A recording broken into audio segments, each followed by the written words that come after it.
hay-adaha amniga ee dowladda Soomaaliya iyo shabakadaha wax tahriibiya dhibaato weyn ayaa xilligan kala haysata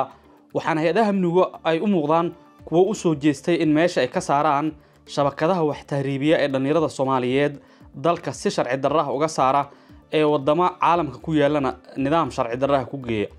saacadihii ugu dambeeyay garoonka diyaaradaha Aadan Cabdulle ee magaalada Muqdisho howlgal weyn ayay hay-adaha amnigu sameeyeen waxaana la hor istaagay dhalinyaro Soomaaliyeed oo la doonayay in si sharci darro ah dalka looga saaro waxaan rabaa muuqaalkan inaan kula wadaago natiijooyinka baaritaanada hay-adaha amnigu ay sameeyeen iyo dadka markaas la qabtay tir ahaan inta ay gaarayaan iyo wadamada loo kala wada inaan muuqaalkan idinku soo koobo soo dhawaada muuqaalka inoo share gareeya hay-adaha amniga ee dowladda Soomaaliya ayaa garoonka diyaaradaha Aadan Cabdulle Cismaan Aadan Cadde ee magaalada Muqdisho waxay ka qabteen in ka badan 10 dhalinyaro ah oo markaasi Soomaaliyeed kuwaas oo doonayay in si sharci darro ah ay dalka uga baxaan iyagoo ku wajahna wadamo kala duwan oo caalamka ku yaal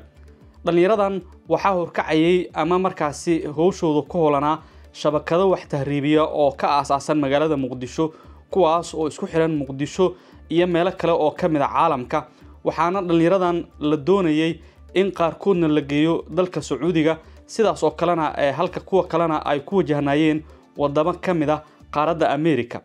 ilaa hadda hay-adaha amnigu waxay sheegeen in ka badan 10 ruux inay gacanta ku hayaan qayb kamid ah dhalinyaradaasi waxa loo sii wada sida la xaqiijiyay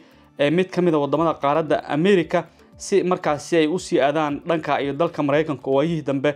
aad loogu tahriibayay sidaas oo kale waxa la qabtay dhalinyaro kale oo dumar u badan oo ku wajahna dalka Sacuudiga oo iyana doonayay in dalka ay isaga baxaan sidaas oo kale hay-adaha amniga ee dowladda Soomaaliya waxay gacanta ku dhigeen shabakadihii dhalinyaradan dalka ka tahriibinayay kuwaas oo hadda booliska Soomaaliya la filayo in daqiiqadaha soo aadan ay warbaahinta u soo bandhigaan sidaas oo kale hay-adaha amniga qaarkood oo nala hadlay waxay sheegeen in waayihii ugu dambeeyay garoonka diyaaradaha Aadan Cabdulle Cismaan ee Aadan Cadde qaatil laga taagnaa dadka baasaboorada shabaha ah wata ee doonaya in ay garoonka uga baxaan iyadoo baasaboorada ay wataan ay yihiin kuwa iyagu aanay lahayn laakiin shabakadaha wax tahriibiya howlo ay ka soo shaqeeyeen ayaa la doonayay dadkan in markaasi Soomaaliya looga saaro oo wadamada caalamka ay si sharci darro ah markaasi ku tagaan laakiin baaritaanada hay-adaha amniga ayaa suuro geliyay in howl adag laga qabtay waayihii ugu dambeeyay toddobaadkii la soo dhaafana sidaan oo kale ayaa dhalinyaro kala duwan oo Soomaaliyeed oo doonayay inay garoonka diyaaradaha hanaan aan sharci ahayn uga dhoofaan ayay hay-adaha amnigu gacanta ku dhigeen booliska Soomaaliya ayaa lagu wareejiyay 10 ruux ee ugu dambeeyay ee maanta la qabtay sidaas oo kale booliska waxa gacanta ugu jira dhalinyaro kale oo Soomaaliyeed oo iyana markaasi la tahriibinayay iyo sidaas oo kale shabakadihii waday waxaana la filayaa shabakadaha arrimahan ku hoolan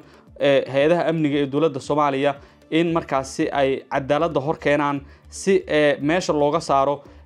shabakadaha wax tahriibiya oo dhibaato weyn markaasi ay ku qabaan qoysaska Soomaaliyeed oo qaarkood aan ka warqabin in dhalinyaradii ay dhaleen ama ubadkooda dalka ay uga baxayaan qorshe iyagu aan la socon